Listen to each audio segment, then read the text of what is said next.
Senator Van Hollen of Maryland flew down to El Salvador today in hopes of seeing Kilmar Abrega Garcia and hopefully to get him released from prison.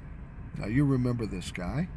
This is the man that was illegally swooped up by Donald Trump's ICE agents, put on a plane, and sent to a prison in El Salvador. Now, the Trump administration has acknowledged it was a mistake, it was a clerical error. They had no evidence that he was part of a gang, and they shouldn't have sent him down to El Salvador. So people here have said, well, get him back. Bring him back. That's the only fair thing to do. And of course, Donald Trump says, we can't do that because El Salvador's a sovereign nation. We can't make them do anything we don't want them to do, which is bullshit. Donald Trump is trying to do the very thing with every other country in the world with regards to the tariffs and trying to take over Greenland and Panama. Anyhow, Van Hollen goes down there, hopes to at least verify that he's okay, that he's alive, because there's a lot of pressure back here in the United States wondering if some harm has come to Abrega Garcia. Well, not surprisingly, when he gets down to El Salvador, he speaks to the El Salvadoran government, asked to see Garcia, and they say no. In fact, they even deny him the right to talk to him on the phone, which I find troubling.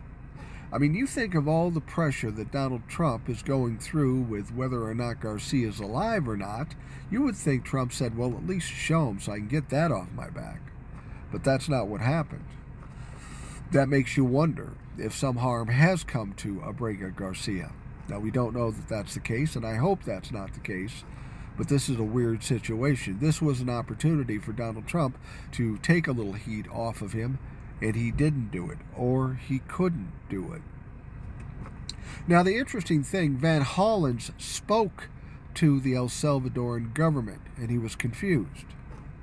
He said, look, Garcia has committed no crimes in the United States. Trump administration has acknowledged that.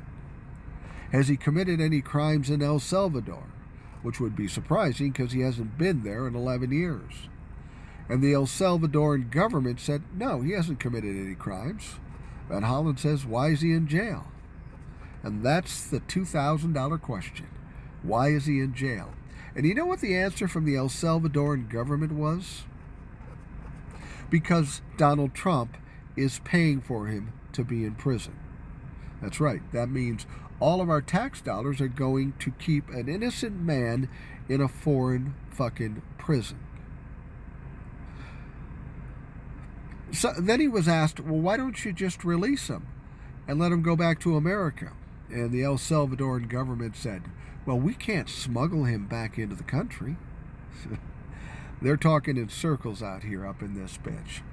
And Pam Bondi, after the Supreme Court decision came down, said, well, we'd send a plane for him to pick him up.